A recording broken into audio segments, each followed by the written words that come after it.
सर्व अच्युत गोत्रे बंधू आणि भगिनी, त्याचप्रमाणे साधू संतांना दंडोत प्रणाम. सर्वज्ञ श्री चक्रप्रभूंनी या सृष्टीमध्ये जीवाच्या हिताकारणे भल्याकारणे अवतार घेऊन या महाराष्ट्रामध्ये भ्रमण करत असताना अयोग्य जीवाला योग्य करून ज्ञानाला व प्रेमाला पात्र करण्यासाठी ज्या अनंत परमेश्वरांनी लीळा केल्या, त्या लीळेतून जो आपल्याला समज दिला, ज्ञान दिला, बोध दिला, त्याची जाणीव ठेवून ती समज, ते ज्ञान आपल्या जीवनात उतरून आपण परमेश्वराला प्राप्त करण्याचा प्रयत्न करतो आहोत. अर्थात परमेश्वराच्या सन्निधानात जाऊन परमेश्वराबरोबरच आपला हा आध्यात्मिक जीवन प्रवास करत करत परमेश्वरांनी जी आज्ञाप्रती पालन केलेली आहे तिचा स्वीकार करून परमेश्वरांनी म्हणितलं ते करायला लावल्यानंतर त्यातूनच आपलं हित होईल, भलं होईल ही जाणीव ठेवून आपण या लीळांचं चिंतन करत आहोत. परमेश्वर आता बीडलाच आहे. आपदेव भट हे बळेग्रामचे, ते कधीतरी परमेश्वराच्या दर्शनाला यायचे. ते तसेच आजही आले आणि परमेश्वर पूर्वाभिमुख उत्तर दक्षिण ओसरीवरती बसलेले होते आणि त्याच दिवशी सर्वज्ञांनीही त्याच ओसरीवर गमन केल्यानंतर सोबत आपदेव भट, इतर सर्व भक्तजन, पराकोटाच्या भिंतीलगतच एक लिंबाचं झाड होतं आणि त्या लिंबाच्या झाडाच्या ज्या फांद्या होत्या त्या अत्यंत खाली आलेल्या होत्या. स्वामीजी इथं बसलेले होते, तिथपर्यंत त्या पोचलेल्या होत्या आणि जमिनीच्या दिशेने झेपावलेल्या असल्यामुळं त्या अगदी सहजच त्या हाताला लागत होत्या, त्याचे पानं तोडता येत होते. आणि मग देवानी त्यांना सांगितलं, आपदेव भटांना, का भाग्या हे पान घ्या आणि ते चाखा, ते खा. आता देवांची आज्ञा म्हणून त्यांनी ते 2-3 पानं घेतले, ते खाल्ले आणि खाल्ल्यानंतर देवाने त्यांना विचारलं की भाग्या कशी आहे म्हटले. तर ते म्हणे कडू आहे. लिंबाचं पान ते कडूच असणार म्हणले, ते कडूच असतं. आणि मग देवाने ते कृपादृष्टीनं अवलोकन केल्यानंतर परत पुन्हा त्यांना सांगितलं का भाग्या परत तुम्ही लिंबाचे पानं घ्या. आता तो म्हणतो लिंब आहे, लिंबाचे पानं कडूच असतात, आत्ताच मी खाल्लं आणि कोणतेही पानं खाल्ले तरी ते कडूच लागणार म्हटले देवा. परंतु देव म्हणतात आता घ्या बरं, आता बघा कसं लागतं आहे. अशा पद्धतीनं मग त्यांनी ते घेतलं, खाल्लं आणि ते अगदीच गोड लागलं साखरेप्रमाणे. आणि मग देव म्हणतात भाग्या आता कशी आहे. ते म्हणते अगदीच गोड आहे म्हणे देवा. फांदी सकटच ते मग खायला सुरुवात केली म्हणे, मग खा गोड आहे तर. आणि मग त्यांनी ते खायला सुरुवात केली. बरंचसं खाल्लं. काही भक्त लोक आले, त्यांनाही ते समजलं, त्यांनी ते खायला सुरुवात केली. आणि मग देव म्हणतात का हो गोड लागलं म्हणून काही मग फांदी सगळं खायचं का म्हटले. अर्थात देवाच्या कडेने जे आपण घेतलं ते आपल्याला गोडच लागतं, पण आपण आपल्या कडेने आपल्या शक्तीने आपलं जो विचार करून चिंतन करून जर आपण घेण्याचा प्रयत्न केला तर चांगलंही आपल्याला कडूच लागतं. त्याच्यामुळं परमेश्वराने अप्रत्यक्षरित्या ही आज्ञा केली आणि आज्ञा केल्यानंतर परमेश्वराच्या कडेनं आपल्याला दिलेलं आहे म्हणून त्यांनाही ते कडू लागलं. म्हणून आपण परमेश्वराच्या कडेनं शास्त्र, तत्त्व, सिद्धांत, समज, ज्ञान, बोध, जाणीव करून घ्यावी. बोध आणि बोधशक्ती परमेश्वरच देतात, शास्त्राचं उमट परमेश्वरच देतात. त्याच्यासाठी आपल्याला लागती तळमळ, कळकळ, आर्तता आणि वासना. इच्छा असली पाहिजे की मला हे समजलं पाहिजे, मला हे कळलं पाहिजे, हे कळाल्यानंतर मला ते करताही आलं पाहिजे, करून मला ते सातत्य ठेवता आलं पाहिजे. ही जर वासना, ही प्रार्थना, ही आर्तता असेल तर परमेश्वराच्या कडेने ते आपल्याला होईल आणि हे समजणं अत्यंत सोपं होऊन जाईल. परंतु आपण आपल्या मनाने, आपल्या सोक्तीनं विचार करतो, चिंतन करतो, अर्थ लावण्याचा प्रयत्न करतो आणि आपलं ते काम नव्हे, आपल्याच्याने होणार नाही असं म्हणून नाकारून पण टाकतो. पण परमेश्वराला जर अनन्यभावी शरण जाऊन परमेश्वराच्या कडेनं, परमेश्वराच्या प्रसन्नतेनं जर आपण ते घेण्याचा प्रयत्न केला तर कोणतीही गोष्ट आपल्याला ती गोडत लागेल. आणि आहे ते सर्व परमेश्वराचंच आहे, परमेश्वर देईल ते आपलं असं समजून आपली भावना, आपला हेतू जर तसा शुद्ध ठेवला तर नक्कीच आपल्याला प्रत्येक गोष्ट गोड लागते. परमेश्वराने आपल्या वासनेनं, आपल्या इच्छेनं, आपल्या प्रवृत्तीनं, आपल्या सोक्तीनं काही घेऊ नये. जे आम्ही देऊ ते तुम्ही घ्यावं आणि ते तुमच्या हिताचं, तुमच्या भल्याचं आहे हा समज आपल्याला दिलेला आहे. आणि तो भावना, ती इच्छा, ती वृत्ती, ती विचारधारा आपल्या मनामध्ये, ती दृष्टी आपल्या नजरेमध्ये निर्माण करणं ही साधना, ही आपण समजून घेतलं पाहिजे. एकदा असंच परमेश्वरचा सकाळचा पूजा अवसर झालेला आहे. परमेश्वर आसनावर विपुष्ट असतात. इतक्यात एक विद्यावंत का ज्यांनी शेंडी, टिळा, जानवं असा सर्वच ब्राह्मणाचा वेश धारण केलेला आहे, ते आल्यानंतर देवाने त्यांना मान मान्यतेने बऱ्यापैकी आदर सत्कार केला त्यांचा.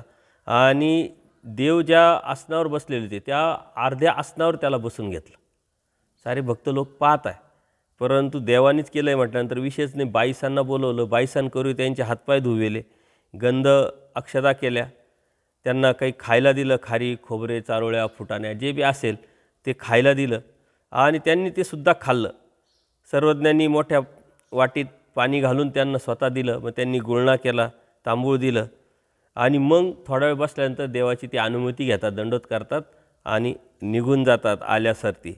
तर अशा पद्धतीनं ते जायला लागले. देवसुद्धा तिथून स्वतः आपल्या त्या आसनावरून उठतात, आदर सत्कार करतात आणि असं आपण जसं वाटं लावायला लावतो 1-2 पावलं तसं आविर्भाव पण परमेश्वर करतात. आणि ते गेल्यानंतर मात्र बाईसांना सर्वांनाच आश्चर्य वाटतं की देवा तुम्ही एवढा यांचा आदर सत्कार केला, तर हे कोण नेमके? आणि मग देव सांगतात बाबा हे चांगदेव राऊळांचे शिष्य आहे, बाबा सांगतात, आणि ते विद्यावंत आहे. आणि मग बाईसा म्हणते देवा तुम्ही वेरूळला पण असे एक आले होते, आता इथं एक आले, असे किती विद्यावंत आहे, असे कोण आहे आणि किती आहे? देव म्हणतात येथीचे 52 विद्यावंत. देव म्हणतात तेथूनही ऐसा 52 विद्या पुरुषांना विद्यादान दिलेलं आहे. म्हणून आपण आरतीमध्ये सुद्धा म्हणतो प्रतिदिनी 52 पुरुषाला विद्यादान वगैरे दिलेलं आहे. तर अशा पद्धतीनं जे विद्यावंत, आता अर्थात स्वामी श्री चक्रधरांचेच ते शिष्य, कारण श्री चांगदेव राऊळ चक्रपाणी महाराज त्यांच्या अवतारात असताना त्यांनीच त्या विद्या दिलेल्या आहे आणि नंतरच्या काळात त्यांनीच स्वामी श्री चक्रधरांचं अवतार कार्य स्वीकारून ते पुढं श्री चांगदेव राऊळ हेच स्वामी श्री चक्रधर. त्यामुळं तर अर्थात त्यांचेच ते विद्यावंत आणि ती विद्या दिल्यानंतर ते ईश्वर पुरुष म्हणून जनसामान्यांमध्ये फिरतात, करतात. आता आपण सहजच विचार करतो की चक्रपाणी प्रभू महाराजांनी ज्या विद्या दिल्या आणि ते विद्यावंत जे आहे ते लोक ईश्वर पुरुष म्हणून जनसामान्यामध्ये फिरतात. फिरल्यानंतर लोकही त्यांना ईश्वर पुरुष म्हणून पुजतात, भसतात, त्यांना काही देतात, तेही घेतात. आणि तेच लोक, तेच विद्यावंत स्वामी श्री चक्रधरांत आल्यानंतर स्वामी श्री चक्रधरसुद्धा त्यांचा आदर सत्कार करतात. का करतात? कशासाठी करतात? त्यांना तो ते काही अनुसरलेलं नाही आहे, ते काही प्रेमी भक्त नाही आहे, मग तरी असं का होतं? तर परमेश्वर सकळ जीवाची विषय अवस्था केलेली आहे आणि अनंत जीवांना परमेश्वराचा उद्धार करायचा आहे. आणि मग कोणत्या तरी माध्यमातून त्या त्या जीवाच्या अवस्थेनुसार, त्या त्या प्रवृत्तीनुसार त्याला ते देतात. कारण ही सिस्टमचा एक भाग आहे. परमेश्वराने ती विद्या दिली. आता ह्या विद्यावंताच्या ठिकाणी जे लोक भजन पूजन करतील त्यांची प्रतिकारंता वाढून ते परमेश्वरापर्यंत येतील, त्यांना परमेश्वर ज्ञानाला बोधाला पात्र करतील. कारण ते परमेश्वराच्या विद्यावंताच्या ठिकाणी भजन घडलं म्हणजे त्यांना त्या पात्राच्या ठिकाणी भजन घडल्यामुळं पुढं जाऊन त्यांना परमेश्वर बोधाला आणि ज्ञानाला पात्र करून त्यांना दैवराटीत आणणार आहे. म्हणजे ही अनंत जीव आहे, अनंत जीवाला उद्धारायचं तर तेवढी सिस्टम मोठी पण लागेल की नाही. आणि मग परमेश्वर त्या त्या जीवाच्या माध्यमातून कोणाचा देवतेची भक्ती करतात, अहेतुक भाव निर्माण होतो, तिथं परमेश्वर त्याला बोध देतात. विद्यावंताच्या माध्यमातून, अहेतुक भूतभजन घडण्याच्या माध्यमातून, अशा अनेक सिस्टमच्या माध्यमातून परमेश्वर या जीवाचं अयोग्य फेडून योग्य करून ज्ञानाला प्रेमाला पात्र करतात. तर त्यातलेच हा एक सिस्टमचा भाग आहे विद्यावंत म्हणजे. जसं देवता हा एक सिस्टमचा भाग आहे, देवतासुद्धा परमेश्वरनी कशाला कामाला लावलेला आहे, ही सृष्टी चालवणे कशासाठी चालवत आहे, तर ह्या जीवाचा उद्धार होण्यासाठी. म्हणजे अप्रत्यक्षरित्या परमेश्वराच्या उद्धार कार्याचा देवता एक सिस्टमचा भाग आहे, तशी विद्यावंत ही सुद्धा सिस्टमचा भाग आहे. आणि म्हणून परमेश्वरसुद्धा त्यांच्या माध्यमातून ज्या जीवाला देण्याचं काम करतात, कार्य करतात, त्याचा आदर सत्कार, कारण त्या योग्यतेचे ते जीव आहे. कोणालाही परमेश्वर विद्या देऊ शकत नाही, तर त्या योग्यतेचे ते जीव असल्यामुळं त्यांच्या माध्यमातून, त्यांच्या निमित्तातून अनेक जीवांना परमेश्वर ज्ञानाला प्रेमाला पात्र करतात. म्हणून परमेश्वर त्यांचासुद्धा आदर करतात. त्यानंतर सत्यादेवीचे पुजारी जे आहे गोंदो, ते बळेग्रामचे परवासाठी ते सर्वांच्या दर्शनाला आलेले होते सर्व भक्तांबरोबर. आणि ते म्हणायचे, त्यांच्या मनात यायचं का गोसाव्यांच्या श्रीकंठात जी माळ आहे ती कशी चांगली शोभून दिसते, किती सुंदर आहे, देवाने मला ती माळ दिली पाहिजे. आणि असं मनातले मनात म्हणायचे. ते काही देवाकडं मागत नव्हते, अपेक्षा करत नव्हते, कोणाकडे व्यक्त करत नव्हते, पण मनातले मनात ती अभिलाषा ठेवायचे. बरेच दिवस ते देवाच्या सन्निधानात असल्यानंतर ते एकदा गावाला जायला निघाले. सकाळचा पूजा अवसर झालेला आहे, अंगणात आसन झालेलं आहे आणि तो गोंदो जो आहे, तो देवतेचा पुजारी, तो परमेश्वराची परवानगी घेऊन जाण्यासाठी येतो, दर्शन करण्यासाठी येतो. आणि ते गावाला निघाल्यानंतर सर्वज्ञ न विचारण्यासाठी ते आले दंडोदक्यातला आणि मग श्रीचरणावर मस्तक टेकावल्यानंतर देवानीसुद्धा त्यांच्या मनातलं ओळखून श्रीकंठातली जी माळ होती ती काढून गोंदो ही माळ घ्या म्हटले आणि स्वतःच्या श्रीकारांनी त्यांच्या गळ्यात ती माळ घातली आणि ते हो काजी म्हटले. श्रीमुखीचे तांबूळ म्हणून प्रसाद म्हणून दिला आणि गोंदो म्हणाले, जी जी गोसावी कशी माऊली आहेत, मनाचं ओळखतात, मनातलं ओळखतात. मी तर कोणाला बोललो नव्हतो, मनातच आपण विचार केला होता, चिंतन केलं होतं आणि त्यांना खूप सुख झालं. ते खूप आनंदी झाले का मनातली जी इच्छा आहे जी पूर्ण झाली तर माणसाला आपोआपच चांगलं वाटतं, बरं वाटतं. तसं या गोंदोच्या मनातसुद्धा इच्छा होती, परंतु तेवढी आर्ततेने तेवढ्या शुद्धतेने त्यांनी ती अंतःकरणात ती चिंतन केलेलं होतं आणि म्हणून ते चिंतन अंतःकरणातलं असल्यामुळं, मनापासून असल्यामुळे ते परमेश्वरापर्यंत पोचलं होतं, परमेश्वराने ते स्वीकारलं होतं आणि मग परमेश्वराने त्याची जी मनोकामना आहे ती पूर्ण केली होती. तो सर्वांनाच ती माळ दाखवायचा आणि सांगायचं मला गोसावींनी ही माळ दिली, तर त्याला अभिमान वाटायचा. तर आपल्या जीवनामध्ये सुद्धा संकट आहे, अडचणी आहे, आपल्याला इच्छा आहे, आकांक्षा आहे, महत्त्वाकांक्षा आहे, अभिलाषा आहे, लालच आहे, सर्व आहे. परंतु हे करत असताना आपण त्याच्यासाठी खूप काही करतो, तर ते कर्मकांडाचा एक भाग आहे म्हणून ते करण्याची आवश्यकता नाही. आपल्या प्रपंचात राहताना संकट येणं, अडीअडचणी येणं हा एक जीवनाचा अविभाज्य भाग आहे, नैसर्गिक आहे, ते येणारच आहे आणि ते आपणही जोडलेलं आहे. आपणच पूर्वजन्मात जोडलेलं असल्यामुळे ते आपल्या जीवनात आपल्या कर्मात येणारच आहे. परंतु त्यासाठी कोणते कर्मकांड करण्याची गरज नाही, कोणाला सांगण्याची गरज नाही. त्यासाठी फक्त अंतःकरणापासून परमेश्वराची प्रार्थना करणं, अभिलाषा करणं आणि दुःख करणं, ते जर केलं तर नक्कीच परमेश्वर आपल्याला सहाय्य करतात. म्हणून आपण पहाटे उठल्यानंतर जे बी आपल्या अडीअडचणी आहे, संकट आहे, आपल्या मनाच्या अभिलाषा आहे, त्या जर परमेश्वराला प्रार्थनापूर्वक, अंतःकरणापूर्वक, दुःखपूर्वक आपण जर सांगितलं तर नक्कीच त्या पुऱ्या होतील, परमेश्वरापर्यंत त्या पोचतील. त्याच्यासाठी आपल्याला वेगळे स्नान करणं, विडे वाहणं, नारळ बांधणं किंवा मग पंचावतार उपहार करणं, साधुसंतांनी काही चुकीचे जर कर्मकांड सांगितले ते करणं, खिटी घालणं, याची काही आवश्यकता नसते. हा एक धर्माचा, एक संस्काराचा भाग आहे, तो आपण केला पाहिजे. स्थानवंदन करा, साधुसंतांच्या ठिकाणी क्रिया करा, आणखीन देवाला काहीतरी द्यावं या उद्देशाने हेतूनी आपण देवाच्या स्थानावरती काही ठेवा, परंतु अहेतुक ठेवा. अभिलाषेपोटी दृष्टपर, मला हे व्हावं, मला ते व्हावं, याची ठेवण्याची आवश्यकता नाही. उलट ते जर ठेवलं तर तुमचं होणारं कामसुद्धा होणार नाही, कारण दृष्टपर जी भक्ती आहे, दृष्टपर जी अभिलाषा आहे, दृष्टीपर जी क्रिया आहे ती परमेश्वरापर्यंत पोचतच नाही आणि त्या देवतेपर्यंत पोचल्यानंतर त्या पुऱ्या करतील याची काही गॅरंटी नाही. कारण आपण कर्मवश जे आपल्या मनात, आपल्या हृदयात, कर्मात आपण जर मिळवलेलं असेल तर त्या देवतेला देण्याचा अधिकार आहे. परंतु परमेश्वर हा अनार्जित दाता आहे.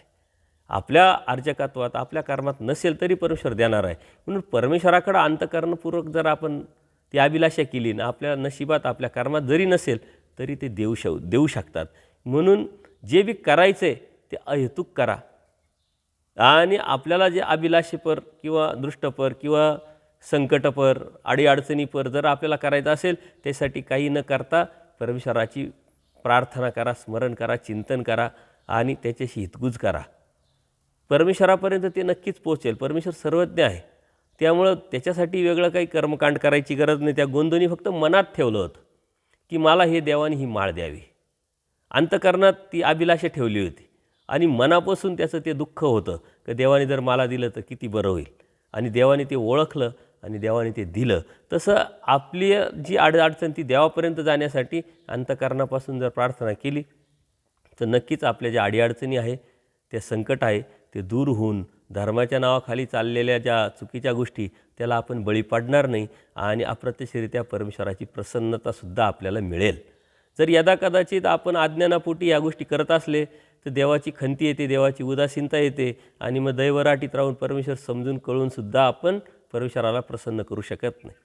परमेश्वराच्या समर्थवादावरती निष्ठा ठेवून तोची व्हावा, तोची भेटावा आणि तूच माझा सर्व काही आहे ही निष्ठा ठेवून जर आपण परमेश्वराची भक्ती करत राहिलो तर परमेश्वराला प्रसन्नता निर्माण होते. अन्यथा परमेश्वराची भक्ती करत असताना दृष्टपर भक्ती केलं, इकडच्या तिकडच्या कर्मकांडाचा जर आधार घेतला तर परमेश्वराला खंती येते, उदासीनता येते, म्हणजे आपल्याला भेटणार आहे तेही भेटणार नाही. म्हणून इतकी सोपी, सरळ, स्पष्ट परमेश्वराने सांगितलेली जी धार्मिकता आहे ती जर आपण समजून घेतली तर आपल्याला कोणत्याही प्रकारच्या अडीअडचणी धर्मात येऊ शकत नाही. एकदा असंच महालक्ष्मीचा उत्सव असतो आता धर्मामध्ये अनेक वेगळे उत्सव येतात, कर्मकांड येतात, सण येतात आणि त्या ठिकाणी त्यावेळेस ते सण येत होते आणि परमेश्वराच्या सन्निधानात एक बाईचा सोडून सारेच अन्य लोक होते, त्याच्यामुळे ते देवाच्या ठिकाणी करायचे.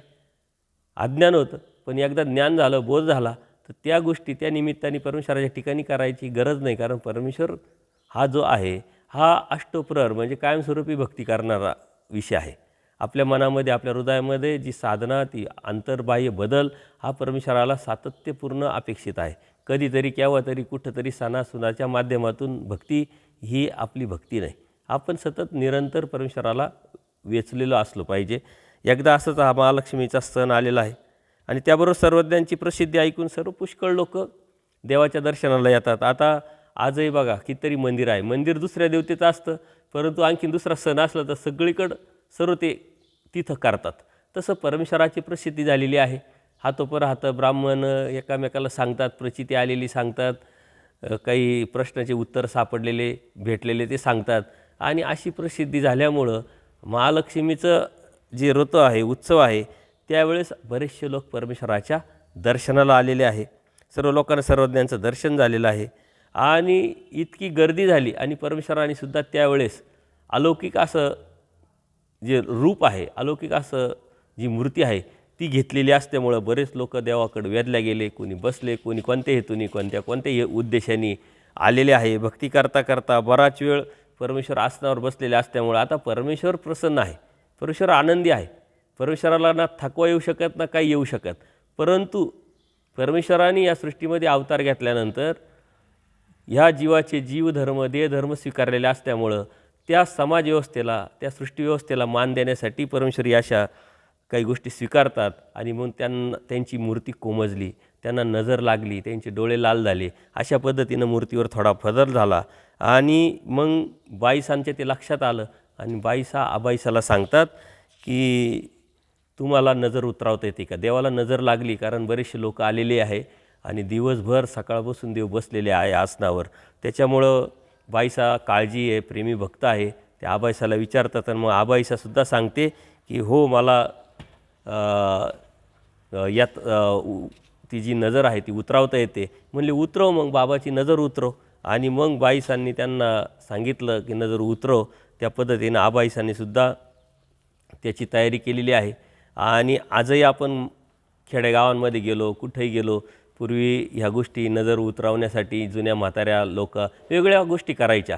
कोणी मिरची आपल्या ज्याच्यावर नजर लागली, ज्याला नजर लागली, दृष्ट लागली, त्याच्यावरून उतरून त्या चुलीमध्ये टाकायच्या. कोणी मीठ उतरून टाकायचं, कोणी हांड्यामध्ये कागद जाळून टाकायचं, त्याच्यावरून उतरून पाण्यामध्ये उलटं ठेवायचं. असे वेगवेगळे प्रकार आहे. तसं ह्या बाईनीसुद्धा, आबाईसांनीसुद्धा देवाची नजर उतरवण्यासाठी तयारी केलेली आहे. आणि मग देव म्हणतात, वृद्धाबाईसा काय म्हणत आहे म्हटले. बाईसा म्हणलं, बाबांना दृष्ट लागली असं म्हणत आहे म्हटले त्या. तर सर्वज्ञ म्हणाले, मग इथं हल्ली माणसांची गर्दी पुष्कळ आहे म्हटले, त्यामुळे नाना प्रकारच्या वासनांनी विचित्र असे लोक आलेले आहे सकाळपासून, त्यामुळं असं होतं म्हणे. तसं काही नाही, परंतु मग त्यांना काळजी वाटली, त्यांनी देवाला विनंती केली, बाबा दृष्ट उतरू का आम्ही? त्यामुळे देव म्हणतात, ठीक आहे, तुमची भावना आहे, तुमची इच्छा आहे, तुमची वासना आहे, तुम्ही करा. आणि पुत्राला दृष्ट लागलेली आहे, पुत्राची काळजी आईला वाटते आणि म्हणून आई पुत्राची जी दृष्ट आहे ती काढतात. अशा पद्धतीने देवाने त्यांना अप्रत्यक्षरित्या आईचं जे आहे नाथं ते लावलं आणि देवानी परवानगी दिल्यानंतर त्यांनी बरंच हळकुंड आणले, पाणी आणलं, सर्वज्ञानं ओवाळून मग ते चर्मात मडवलेल्या छोट्याशा घागरीत घातलं, सिंधीच्या झाडाला ते पाणी टाकलं. अशी ती जी प्रकारे त्यावेळेस प्रक्रिया होती दृष्ट काढण्याची, त्या पद्धतीने त्यांनी त्या दृष्ट काढल्या आणि परमेश्वराने सुद्धा ती समाधानाची त्यांची जी क्रिया आहे ती स्वीकारली. ती प्रवृत्ती स्वीकारल्यानंतर मूर्ती, श्रीमुख त्यांचं पहिल्यासारखंच प्रसन्न झालं. अर्थात परमेश्वर जो आहे या जीवाच्या हितासाठी, जीवाच्या भल्यासाठी, त्या क्रियेच्या माध्यमातून त्याची योग्यता वाढवण्यासाठी ह्या देहधर्म, जीवधर्माचा स्वीकार करून समाजव्यवस्थेला, सृष्टीव्यवस्थेला मान देऊन त्या भक्ताची जशी जशी वासना असेल, जशी जशी इच्छा असेल, तशी जशी प्रार्थना असेल, ती परमेश्वर स्वीकारतात. आणि त्या पद्धतीनं ह्या ज्या तत्त्वज्ञान आहे त्यातूनही आपल्याला एक समज देतात, ज्ञान देतात. तर ती आर्तता ठेवून, ती प्रार्थना ठेवून एकनिष्ठ भक्तीच्या माध्यमातून परमेश्वरांची भक्ती जर आपण केली आणि ती भावना जर आपण ठेवली, आपण आपल्या जे लागलेपण आहे ते आपल्या कुटुंबियांच्याविषयी, संबंधियांच्याविषयी ठेवतो, परंतु धर्म, परमेश्वराचा परिवार त्यांच्याविषयी आपली भावना तशी निर्माण होत नाही. परंतु ते लागलेपण जर आपण ठेवलं तर नक्कीच त्या माध्यमातून परमेश्वरसुद्धा आपली अयोग्यता फेडून, आपल्या कर्मनाशाचा नाश करून, योग्यता निर्माण करून ज्ञानाला, प्रेमाला पात्र करू शकतात. आणि तशी भावना, तशी लागलेपण आपण सगळीकडे ठेवतो, तशी धर्माच्या परिवारावरती, परमेश्वरावरती जर ठेवली तर नक्कीच परमेश्वरसुद्धा प्रसन्न होऊन आपल्याला प्राप्त होऊ शकतो. सर्वज्ञ श्री चक्रधर स्वामी की जय. दंडवत हो.